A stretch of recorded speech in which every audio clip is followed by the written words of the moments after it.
वसुदेवसुतं देवं कंसचारूणमर्दनं देवकी परमानन्दं कृष्णं वन्दे जगद्गुरुं कृष्णं वन्दे जगद्गुरुं गुरुर्ब्रह्मा गुरुर्विष्णु गुरुर्देवो महेश्वर गुरुर्साक्षात् परब्रह्म तस्मै श्रीगुरुवे नमः। तस्मै श्रीगुरुवे। पितामह पत्री जी, अवतार बाबा जी, सारे ऋषियों मुनियों योगियों ध्यानियों गुरुजनों सदगुरुओं को सभी को भगवान श्री कृष्ण को सभी की चेतनाओं को मैं आदर से वंदन करता हूं। और आज श्री कृष्णम वंदे जगत गुरु आयोजित डॉक्टर सरोजनी मैडम का हार्दिक स्वागत करता हूं। और आइए मैडम, अपना कर्मयोग के बारे में जो आगे की यात्रा आप जारी करें। Thank you so madam. आइए और अपना पिता के बारे में विजडम शेयर करें। और यहाँ सब बैठे हुए यूट्यूब पर सुनने वाले को सभी को मेरा प्रणाम, पिता प्रणियों को मेरा आदर से प्रणाम, नमस्ते। Thank you so much madam. आइए। प्रथम अपनी माता पिताओं को, अपने गुरुजनों को, मेरे गुरुदेव ज्ञान ब्रह्मा स्वामी सुंदर चैतन्यानंद जी को, ध्यान ब्रह्मा पितामह डॉक्टर सुभाष पत्री जी को, एकात्मा गुणाकेश ग्रैंड मास्टर श्री प्रबोध अच्युता जी को, श्री कृष्ण वंदे जगत गुरु सत्र के संयोजक श्री अनिल प्रजापति जी को, गीता माता को, श्री कृष्ण भगवान को, यहाँ पर उपस्थित गीता प्रेमियों को, इस तकनीकी को मेरा सादर प्रणाम।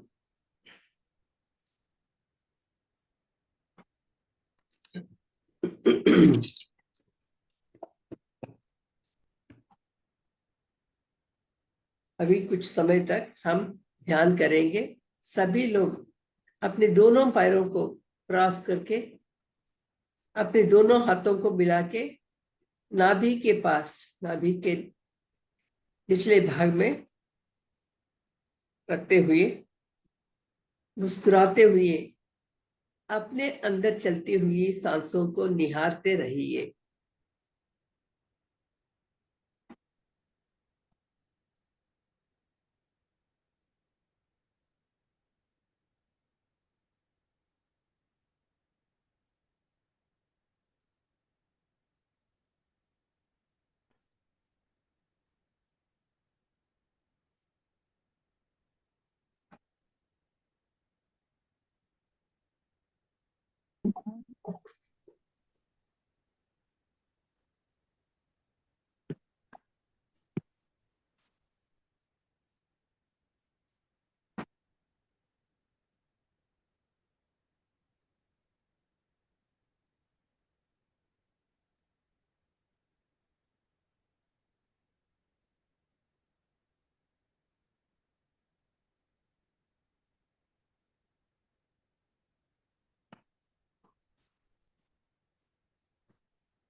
धीरे धीरे अपनी आंखों पर अपने हाथों को रखिए। धीरे धीरे मुस्कुराते हुए अपनी आंखें खोलिए और सहज स्थिति में आइए।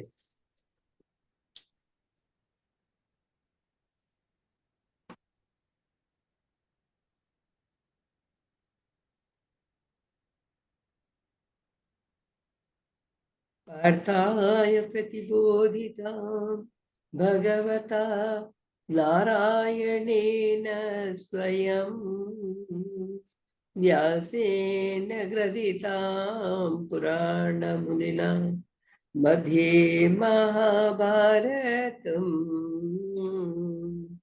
अद्वैतामृतवर्षिणी भगवती अष्टादशाध्यायिनी अम्बा त्वामनुसन्दधामि भगवद्गीते भवद्वेषिणी।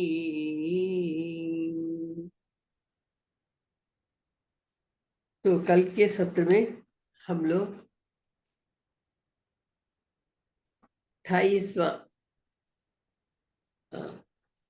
29वां भी देखे थे।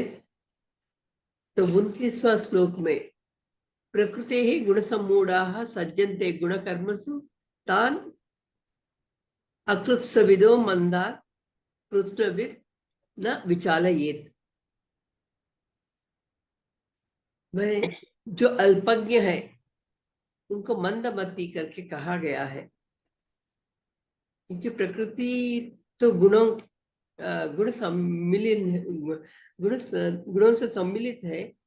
उन गुणों के मिलन के कारण हम कई रूपों में व्यवहृत होते हैं।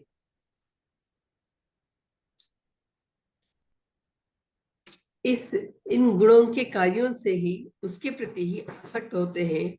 ऐसे कर्म जीवो जो भी है सर्वज्ञ उसे, सामान्य कर्मी जो है उसको सर्वज्ञ माने ज्ञानी किसी भी प्रकार से उसे कंफ्यूज नहीं करना है, क्योंकि यहाँ दो प्रकार के साधक है, एक अल्पज्ञ है, एक सर्वज्ञ है। सर्वज्ञ हर परिस्थिति में अपने आप को सचेत रख सकता है, स्थिर रख सकता है अपने मन को, अपने बुद्धि को। लेकिन जो अल्पज्ञ है उसको ना मालूम होने के कारण वे जैसा मन करे कहे वैसा काम कर लेते हैं। तो ये दोनों में बुद्धि भेद है। इसी कारण विद्वान जो भी है अल्पज्ञ को, मंदमतियों को किसी भी प्रकार से नुकसान नहीं पहुंचाना है।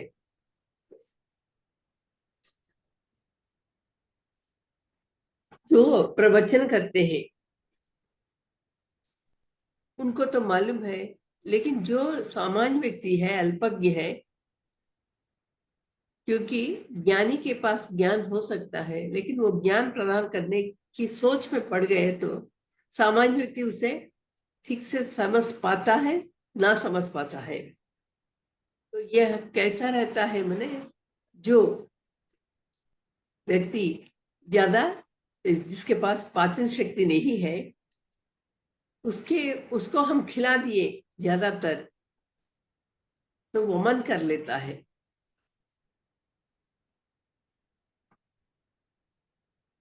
तो इसीलिए उसको ज्यादा, जितना वो खा सकता है उतना ही खिलाए।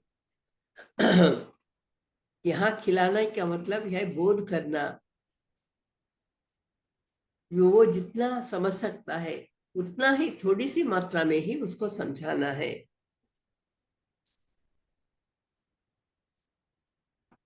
क्योंकि ये वैराग्य भावनाएं, ये अकर्ता अभोक्ता के बाद क्या है, ये सब स्थिर नहीं है, ये सब नित्य नहीं है, अनित्य है करके हम समझाने पर भी वो समझने की स्थिति में नहीं रह पाता है। तो उसके सामने एक स्फूर्ति के लिए एक उन्नत साधना हो सकती है, लेकिन हम में जो ज्ञानी में जो भी परिवर्तन आते हैं उसे धीरे धीरे समझते हुए वो भी साधना में आगे बढ़ेगा। इस प्रकार ही उनको मार्ग निर्देश करना है। इसी को शंकराचार्य जी ने गोविंदम भज मूढ़ मते, मैंने गोविंद का नाम स्मरण करते रहो। तो हमारी ये पूजा पाठ, स्तोत्र पाठ, जाप करना, ध्यान करना, ये सब दशाएं हैं जो जिसको जो जो कर सकता है उसको वैसे ही कराए और धीरे धीरे आगे में साधना में आगे ले जाए। तो इस तरफ मंदमती है, एक तरफ तत्वविद है, हम बीच में है मुमुक्षु के जैसे। तो हमारा कर्तव्य क्या है करके एक प्रश्न पूछा है। तो उसके उत्तर में 30वां है, मयि सर्वाणि कर्माणि संन्यस्याध्यात्मचेतसा निरासीर्निर्ममो भूत्वा युध्यस्व विगतज्वरः। मयि सर्वाणि कर्माणि संन्यस्याध्यात्मचेतसा निरासीर्निर्ममो भूत्वा युध्यस्व विगतज्वरः। मयि सर्वाणि कर्माणि संन्यस्य आध्यात्म चेतसा, आध्यात्म चेतसा संन्यस्य माने सभी कर्मों को मुझ पर, मुझ में, मेरे प्रति आध्यात्म चित्त के साथ रखो, माने मुझे समर्पित करो। निराशी ही, जो जिसके पास आशा नहीं है, निर्ममः जिसे ममत्व की भावना नहीं है, विगत ज्वरः संताप भी नहीं है, किसी प्रकार का दुख नहीं है उसके पास, भूत्वा युध्यस्व तो इस प्रकार होते हुए बिना किसी आशा के, बिना ममत्व की भावना से, बिना कोई दुख के साथ तुम व्यवहार करो। भूत्वा युध्यस्व इस प्रकार होते हुए युद्ध करो। तो इसके पहले भी हम लोग देखें, कर्मों को ना करने मात्र नैष्कर्म स्थिति को नहीं प्राप्त कर सकते हैं, कर्मों का आचरण करने मात्र नैष्कर्म्य स्थिति को प्राप्त नहीं कर सकते हैं, उसी प्रकार कर्मों को छोड़ने मात्र हम मोक्ष को भी प्राप्त नहीं कर पाएंगे। मैंने हमारे यहाँ प्रवृत्ति मार्ग, निवृत्ति मार्ग बताया गया है। निवृत्ति मार्ग में हम जो प्रवृत्ति मार्ग में आगे आगे बढ़ जाते हैं, निवृत्ति मार्ग में पीछे पीछे आना पड़ता है, मैंने अपने अंतर्मुखी होना पड़ता है। इस अंतर्मुखी होते समय हम बहुत कुछ छोड़ देते हैं, अपने आप छूट जाते हैं। तो उसी को यहाँ बता रहे हैं कि कर्म आचरण करने मात्र नैष्कर्म स्थिति को प्राप्त नहीं कर पाएंगे, और उसी प्रकार कर्म को छोड़ने के मात्र मोक्ष प्राप्ति भी नहीं हो जाएगी। कर्म करते रहना, कर्म के प्रति अपनी अवगाहना को बढ़ाना, वो योग के साथ मैंने परमात्मा के साथ जोड़ना, और किसी प्रकार की आसक्ति नहीं रखना, और धर्मबद्ध व्यवहार करना।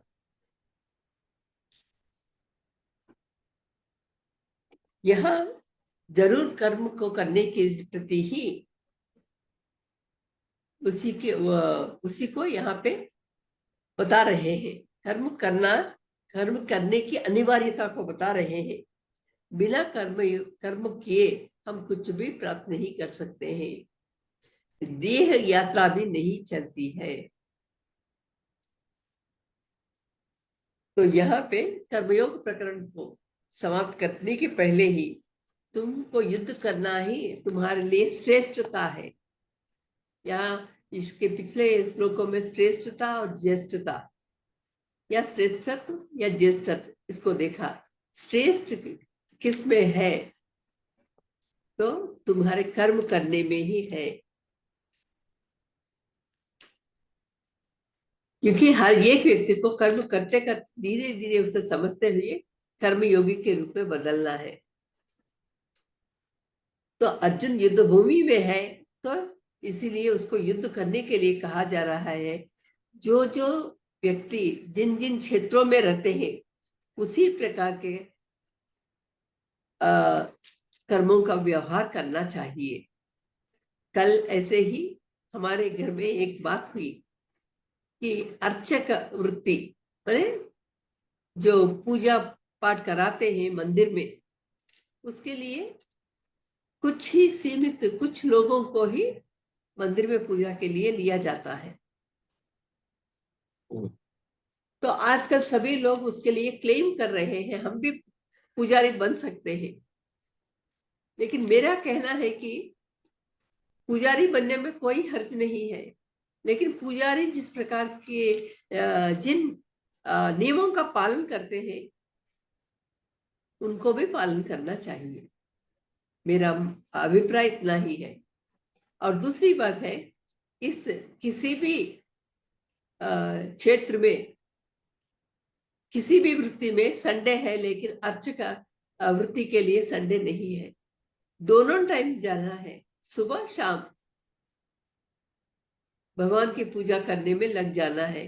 क्या हम उसको उसके लिए तैयार हैं? सब लोग कर सकते हैं, कोई इसमें हर्ज नहीं है। क्या हम संडे को भी छोड़ सकते हैं? हर फील्ड में संडे के लिए संडे सैटरडे, ऐसे कुछ फील्ड्स में संडे के लिए, कुछ फील्ड्स में सैटरडे संडे के लिए हॉलीडेज है। और वे कितने जप तप करके इस वृत्ति में आए होंगे।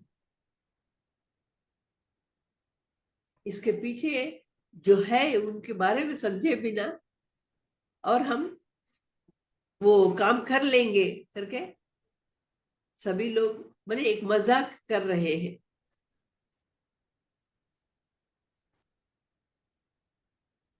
तो यहाँ पे वही कर रहा है, स्वधर्म, तुम्हारा जो धर्म है वही तुम्हारे लिए श्रेयस्कर है। हे अर्जुन, तुम क्षत्रिय हो, युद्ध करना तुम्हारे लिए श्रेयस्कर है। माने जो जिसमें जिसकी प्रतिभा है, जो लोग कर सकते हैं वे लोग अपना काम करें। जिस प्रकार एक किसान है, वो हल जोत सकता है और फसल को उगा सकता है, उसमें वो काबिलियत है। जो डॉक्टरी करते हैं वो दवा दे सकते हैं। और एक टीचर है, टीचर के लिए भी ट्रेनिंग है, डॉक्टर के लिए भी ट्रेनिंग है। और राजा को पालन करना है, और सभी कर्मियों को जो भी है तो अपने अपने हिसाब से उस कर्म को करना है। और कुछ ही लोग व्यापार कर सकते हैं, सभी लोग नहीं कर सकते हैं। तो यहाँ पे करना यही केंद्र विषय है। कर्म योग प्रकरण में किस प्रकार करना है, तो यहाँ पे योग करके बताया गया है। तो धर्मबद्ध होकर सभी कर्मों को मुझ पे मेरे प्रति समर्पित कर दो करके यहाँ मैं सर्वाणी कर्माणी संन्यास्याध्यात्म चेतसा, संन्यास यहाँ पे मैंने छोड़ना, आध्यात्म चेतसा चेतना के साथ तुम सभी कर्मों को मेरे प्रति समर्पित कर दो। लेकिन यह समझ में आना ही मुश्किल है। मैंने यहाँ पे यह अर्जुन के लिए ऐसा लग रहा है कि सभी कर्मों को छोड़कर संन्यास ग्रहण करके, मैंने सभी कर्मों को छोड़ना ही संन्यास करके युद्ध कैसे करे। मैंने सभी कर्मों के अंतर्गत युद्ध भी आता है कर्म, तो युद्ध को भी त्यागना है।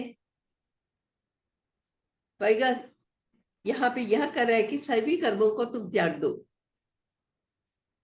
अब तक जो समझ में आया है,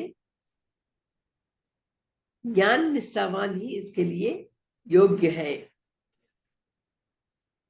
लेकिन कर्म निष्ठा के लिए नहीं है। आचार्य के समीप जाकर श्रवण करके जो व्यक्ति है वो श्रवण करने योग्य है, और वही व्यक्ति कर्म क्षेत्र में उसी को जाना है। लेकिन जब व्यक्ति यहाँ पे पढ़ रहा है वो कर्म क्षेत्र में नहीं जा सकता है। तो यहाँ फिर से भगवान का यही कहना है कि मुझ में रखना, मैंने यहाँ सर्वज्ञ सर्वात्म स्वरूप परमेश्वर जो है वासुदेव में रखकर समर्पित करते हुए तुम अपने कार्य व्यवहार करो, मैंने सगुण ब्रह्मा की उपासना करो। तो यहाँ पे अर्जुन के लिए एक डाउट आता है, इस वासुदेव परब्रह्म मेरे सामने है, उसको कैसे हम समर्पित कर सकते हैं? मैंने यहाँ पे इसके पहले भी हम लोग पढ़े थे, कर्म यहाँ पे वस्तु नहीं है, पदार्थ नहीं है, पत्र नहीं, पुष्प नहीं, फल नहीं, फिर कर्मों को कैसे समर्पित करें करके फिर से डाउट होता है। आध्यात्म चित्त के साथ समर्पित करना है, विवेक बुद्धि के साथ, आध्यात्म चित्त सामने विवेक बुद्धि के साथ इसे परमात्मा के प्रति समर्पित करना। हर काम कार्य को माने मैं करता हूं करके इस प्रकार की भावना का ना होना, कर्तृत्व भावना का ना होना, तो भोक्तृत्व भावना भी नहीं रहती है। इन दोनों से हम अलग हो गए तो हम कर्मयोगी है।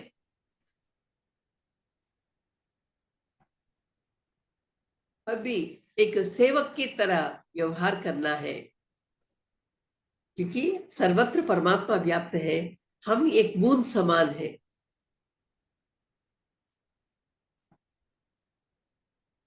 किस प्रकार की भावना के साथ मैं तो ईश्वर का सेवक हूं, ईश्वर का मृत्यु हूं, इस प्रकार मानते हुए अपने को व्यवहार करना ही विवेक बुद्धि है। इस प्रकार की बुद्धि के साथ परमेश्वर के प्रति सर्व कर्मों को हम निवेदन करते हैं। तो इसी बीच में 3 विषयों को प्रतिपादित कर रहे हैं। एक तो आशा का निराशी, निर्ममो, ममकार करना, ममत्व माने एक प्रकार की लोभ की भावना, और तीसरा है संतान का ना होना, माने संतान का मतलब शोक यहाँ कहा गया है। तभी माने किसी प्रकार का शोक ना हो, उसे शोक ना हो माने वहां हर्ष भी ना हो, दोनों को तटस्थ करो, तभी सभी का सभी कार्य निवेदन होते हैं, समर्पित होते हैं।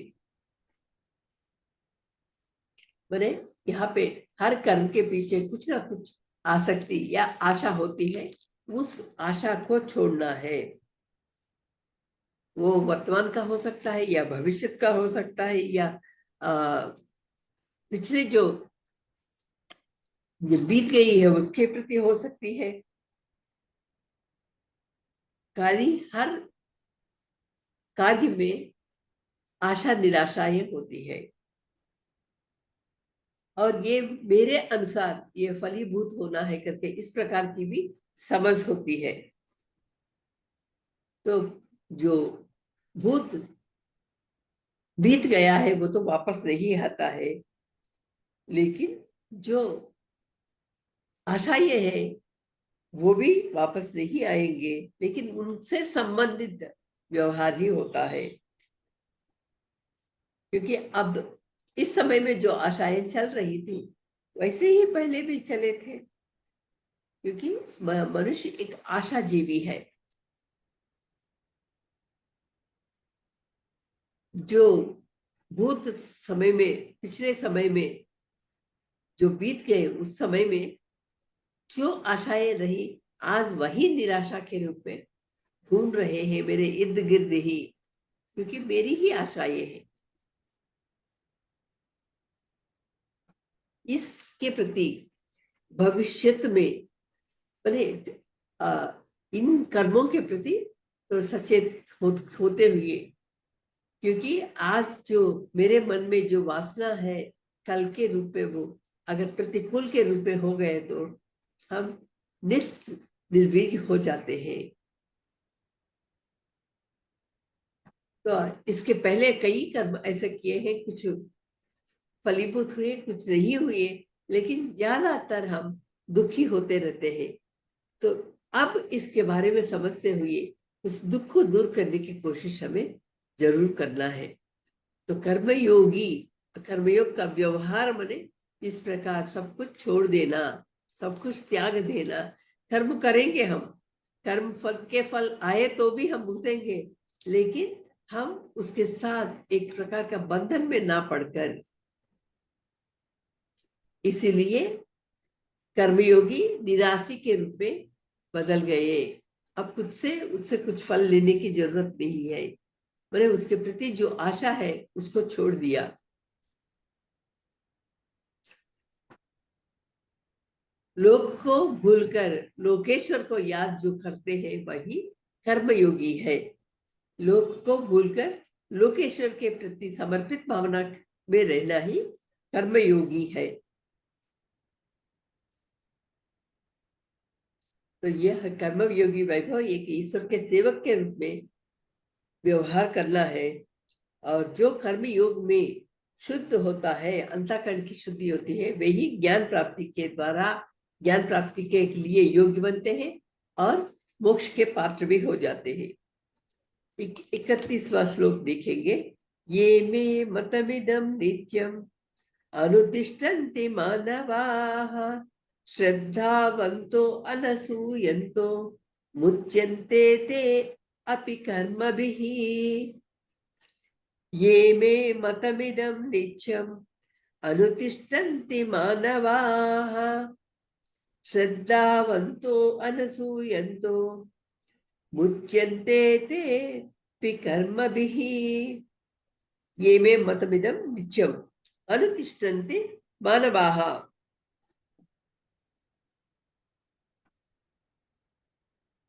मेरा यह अभिप्राय है, श्रद्धावंतः अनुसूयन्तः ये मानवाः, श्रद्धा के साथ असूया का ना होना। अनसूया का मतलब है कि ईर्ष्या किसी भी रूप में नहीं होना है।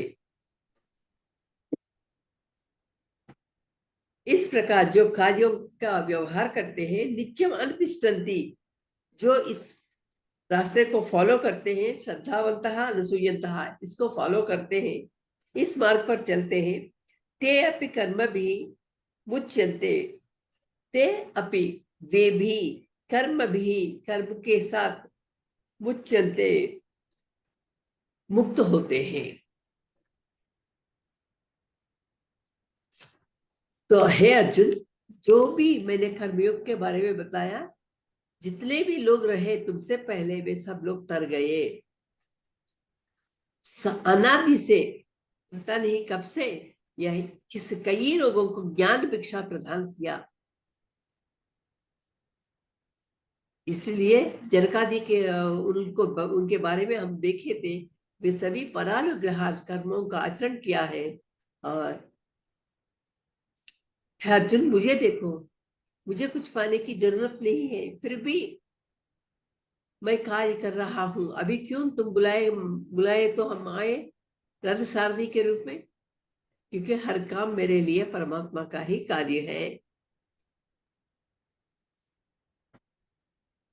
परानुग्रह जो व्यवहार होता है उसमें नुकसान होने की कोई संभावना है ही नहीं। ऊपर से ये सभी कार्य लोग संग्रहार्थ होते हैं, तो इसका जो फल है सारे दुनिया वालों को मिलता है। तो हमारा जो कार्य है वो सभी दुनिया वाले उसको भुगतते हैं।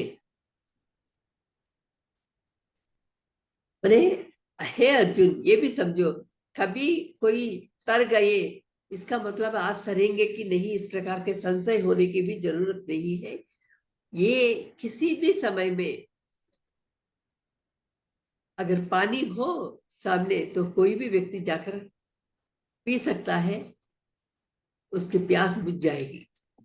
तो उसी प्रकार किसी भी समय में तुम इन कर्मों को त्याग सकते हो या परमात्मा के प्रति समर्पित कर सकते हो। तो इस मार्ग को हमेशा हर व्यक्ति इसका पालन करते रहना। हमारे अंदर कुछ गुण है, उस गुणों के कारण कुछ पाप कर्म होते हैं, तो उस गुण प्रभाव हम पर होने के कारण गुणों की संगत में नहीं आना है। श्रद्धावान अनसुया दो लक्षण बताए हैं। किसी प्रकार श्रद्धा जो भी हो परिस्थितियां हम करते रहे वो काम करे तो हर दिन तो एक तपस्या हो जाती है। और किसी भी के प्रति ईर्ष्या की भावना नहीं होना।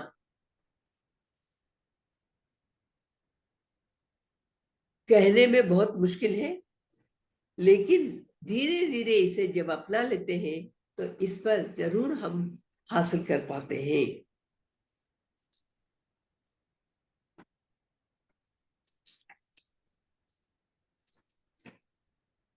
कर्मयोगी तो वो भी भक्त ही है।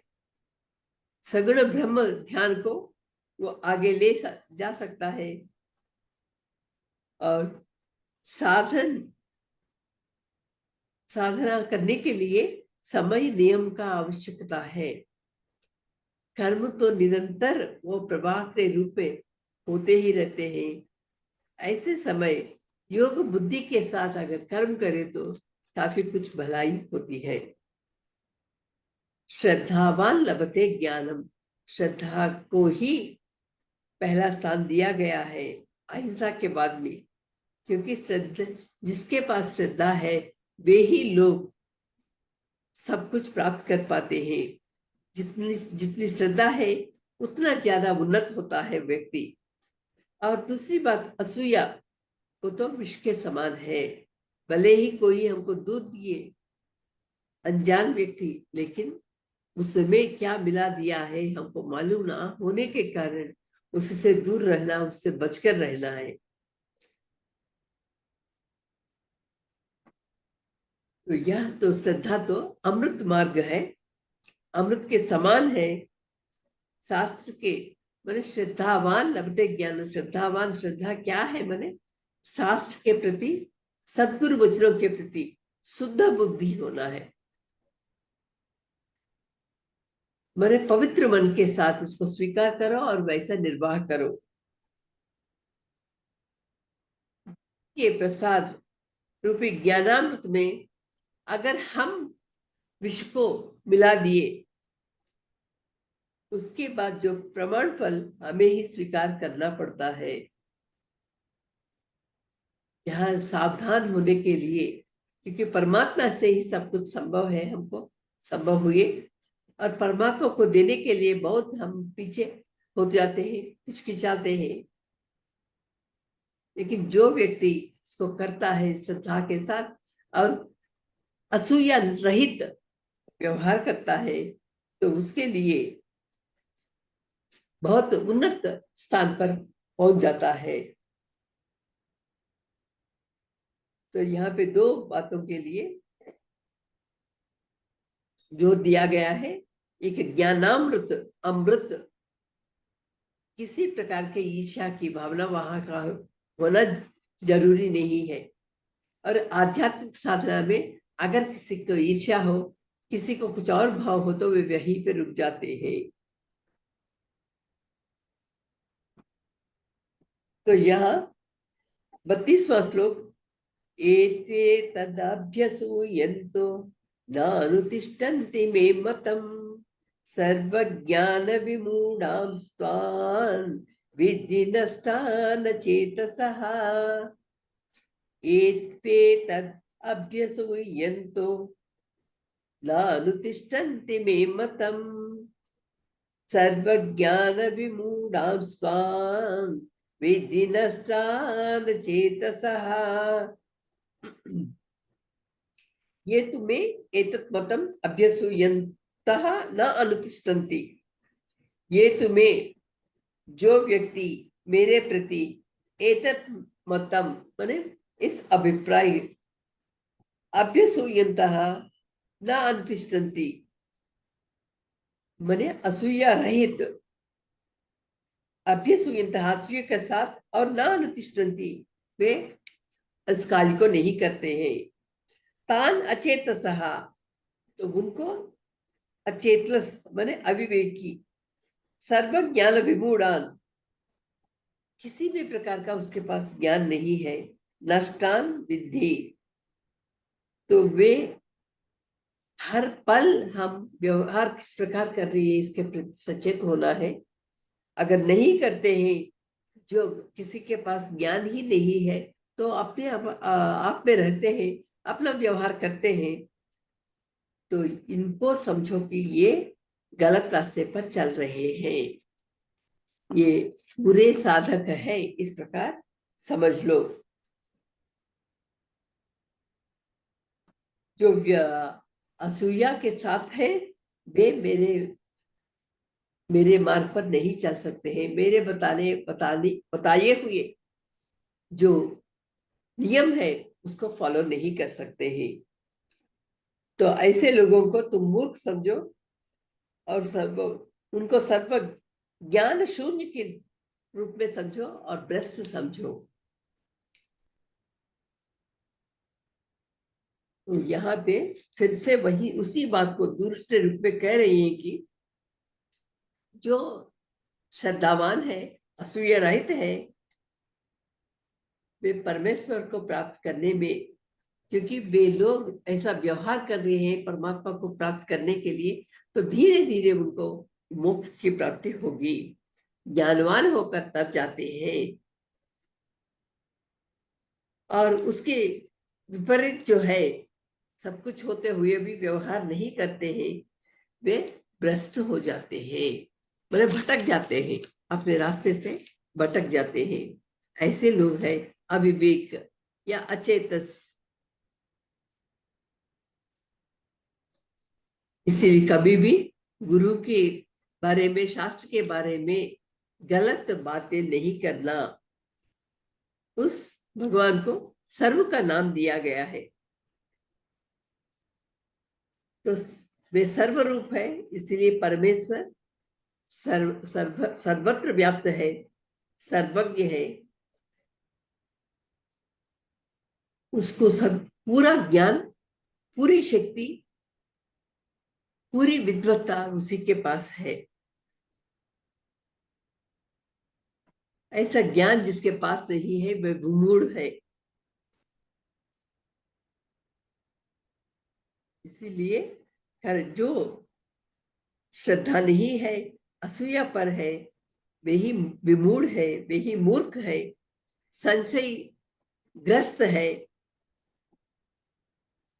प्रमाण, प्रमेय, प्रयोजन, तीनों रूपों में वे लोग दूर रहते हैं, क्योंकि समझ नहीं पाते हैं, मूर्ख की तरह व्यवहार करते हैं। तो यह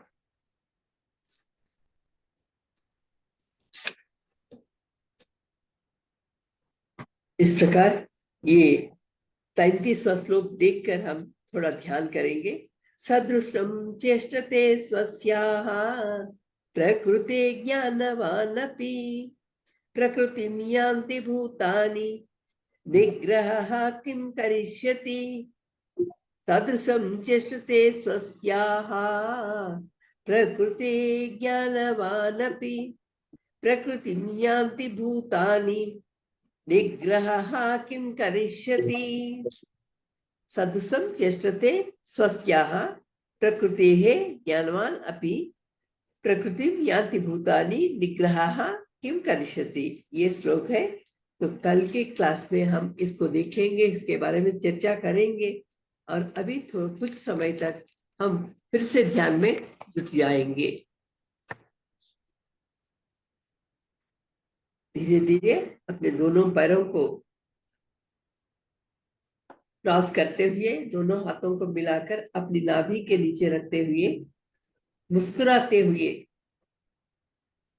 अपने अंदर चलती हुई सांसों को हम देखते रहेंगे।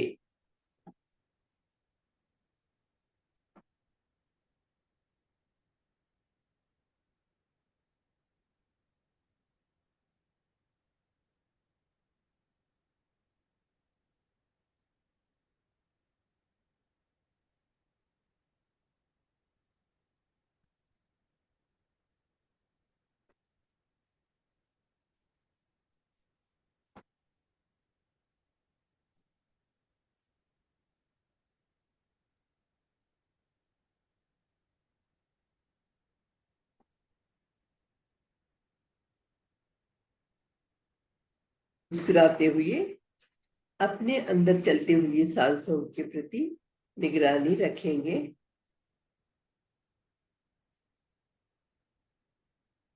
अपने अंदर जाने वाली सांसों को, अपने से बाहर आने वाली सांसों को निहारते रहेंगे।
धीरे धीरे अपने हाथों को अपनी आंखों पे रखिए।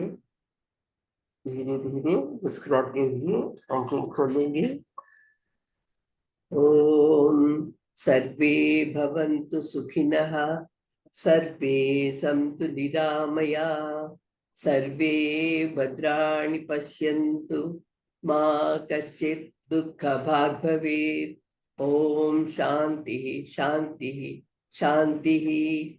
ऐसा एक सुनहरा मौका इस सावन मास में शुक्रवार के दिन मुझे दिया गया है। इसके लिए अपनी माता पिताओं को, गुरुजनों को, श्री कृष्ण मंदिर जगत गुरु सत्र के संयोजक विशेषकर श्री अनिल प्रजापति जी को, यहाँ पर उपस्थित प्रतिभागियों को, गीता प्रेमियों को, इस तकनीकी को मेरा सादर धन्यवाद।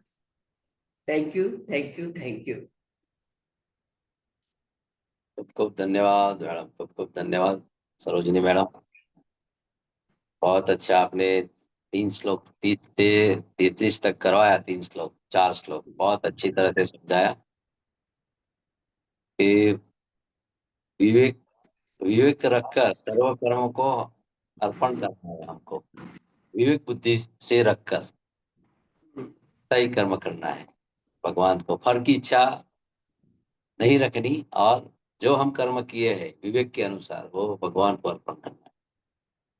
और श्रद्धा से हम द्वेष बुद्धि रहित करके ही हम कर्म करना है।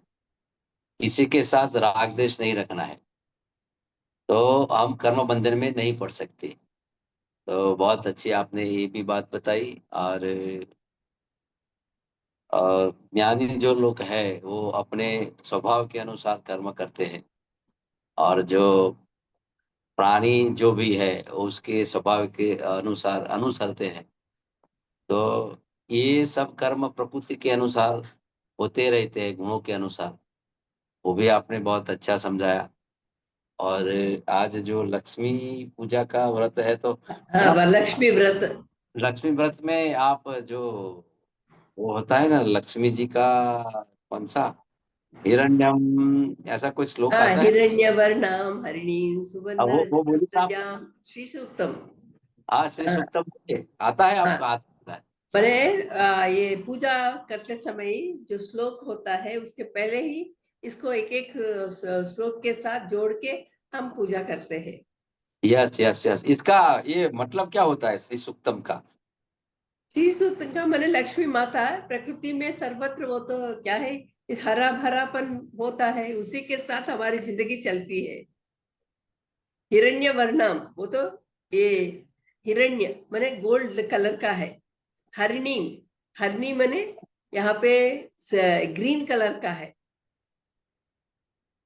तो इस यस। प्रकार का ये श्लोक में बहुत कुछ होता है। माने लक्ष्मी माता के साथ माने जो भी संपदा है वो तो लक्ष्मी माता है।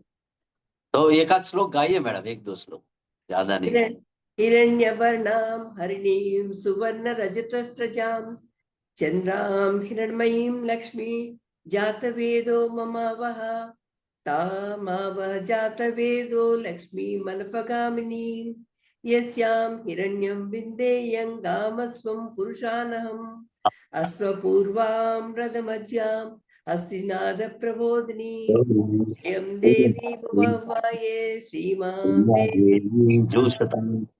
कांसोस्मितां हिरण्यप्राकारामार्द्रां ज्वलन्तीं तृप्तां तर्पयन्तीं पद्मे स्थितां पद्मवर्णां तामिहोपव्ये श्रियम्। इस प्रकार हम गाते हुए एक एक उपासना षोडश उपचार करते हैं ना लक्ष्मी माता को। मैंने वैसे किसी भी भगवान को षोडश उपचार करते हैं। तो अर्घ्य पाद्य जो धूप दीप सब कुछ एक एक श्लोक करते हुए हम निवेदन करते हैं। बहुत अच्छा रहा। पूजा आ गई आज तो हमारी भी। सही बात, यही पूजा है, स्वाध्याय सत्संग ही पूजा है। इसीलिए मैंने कहा लक्ष्मी पूजा मैंने यही पूजा पहले करना है। अपने प्रवचन, स्वाध्याय, सज्जन सांगत्य। हम ज्ञान मार्ग में आ गए हैं। कर्म मार्ग से, कर्म मार्ग भले ही करते हैं लेकिन ज्ञान मार्ग में आ गए हैं हम। परसों हमारे यहाँ एक सेशन हुआ, सोल्स जर्नी करके बताए थे अ, ऋषभेश्वर जी। हम्म। तो उसका तेलुगु अनुवाद मैंने किया अपने गुणाकेश इसमें ही, ऑनलाइन ही है सब कुछ। यस। तो उन्होंने कहा यहाँ तक आने के लिए हमको हर तमोगुण में, रजोगुण में 250 150 जन्म हो जाते हैं। कम से कम 500 से 600 जन्म पार कर दिए तो ही हम इस आध्यात्म दिशा में पयन करने की कोशिश करते हैं। तो हमारे लिए हम ज्ञान कांड में आ गए हैं, मानव के एक उन्नत स्तर पर। बिल्कुल। हाँ, ये तो घर वालों के लिए एक आदत बन गई, तो उस हिसाब से मैं कर रही हूँ। लेकिन मुझे मालूम हो रहा है अभी उसका नहीं, इसका दैनंदिन जीवन में, आचरण में हर पल हम कैसा व्यवहार कर रहे हैं हर एक के साथ। यह व्यवहार करने का तरीका ही ज्ञान मार्ग है। बिल्कुल सही बताया। तो इसमें बताया ना 30वां नंबर का श्लोक में भगवान ने यही कहा है कि विवेकी चित्त से हाँ सर्व हाँ कर्म मुझमें अर्पण कर, फल की हाँ इच्छा नहीं रखनी, हाँ। ऐसा भगवान बोल। सही बात आपने सही बताई। तो बहुत अच्छा। गीता मैडम कुछ कहना है आज? तो लक्ष्मी पूजा की तैयारी कर रहे हैं होंगे आज।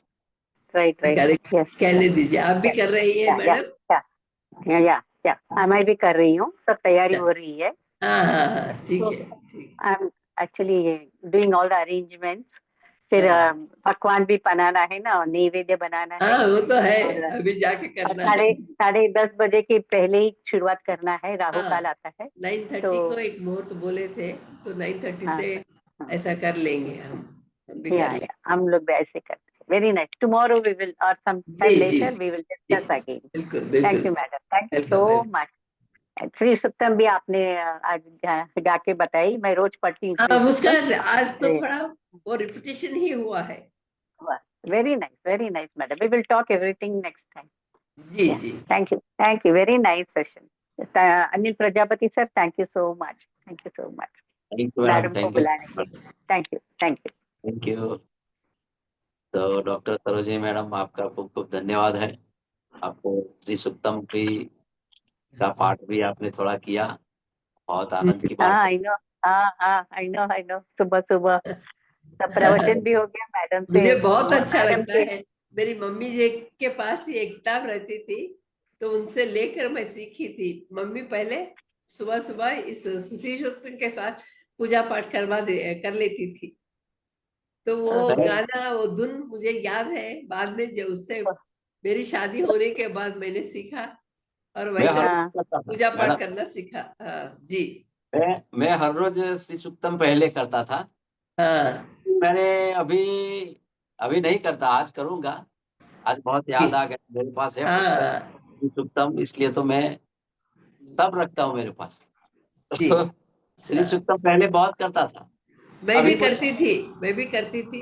अभी लेकिन मुझे आजकल विश्वास है, अभी विश्वास है कि लक्ष्मी तो मुझे मिल रही है। हाँ हाँ, तो मैं आदर से प्रणाम करता हूँ लक्ष्मी जी को। बस बस। लेकिन उसके लिए मैं लक्ष्मी मुझे मिले ही मिले, ये प्रयोजन से मैं वो नहीं करता। फल की आशा अभी नहीं है। हाँ, यस यस। तो पहले जब मैं हाँ, जॉब नहीं थी, ऐसा बहुत नहीं था, कुछ तो मैं इच्छाएं सुक्तम का पूरी हो पाठ करता गई। उसका मतलब ही, करने का मतलब है कि इच्छाओं को पूरा करना। वो इच्छाएं पूरी हो गई, अब था। कुछ यस यस पूछने की नहीं है। Yes yes. तो बस पहले ऐसे ही इस फल ज्ञान के में हम रत रहे बस। फल की आशा रख के मैं सुक्तम करता था पहले। हम मैं भी करती थी। सभी लोगों के मन में इच्छाएं होती है, तब बहुत समय उसी से के साथ जुड़े और आए, यहाँ तक पहुंच गए। अब अपने आप छूट गए वो सब। यस, बाद में लक्ष्मी नारायण ने खूब दे दिया। हाँ जी। अभी हम तृप्त संतुष्ट हो गए हैं। संतुष्ट होके उसमें लगे रहना है बस। बस बस आत्मा में संतुष्टता आ गई है। आ गई। संतुष्ट सततम योगी। हाँ तो बहुत अच्छा। तो आज का सेशन यहाँ समापन करते हैं। डॉक्टर जी। सरवण मैडम का खूब खूब धन्यवाद। यहाँ गीता प्रेमियों को भी खूब आदर से नमस्कार। गीता मैडम आपको भी थैंक यू, धन्यवाद। थैंक यू, और thank you sir. Thank you madam, thank you. सबका मंगल हो, सबका मंगल हो, सबका मंगल हो। हरि ओम तत्सत, हरि ओम तत्सत, हरि ओम तत्सत। ओम शांति शांति शांति। शांति।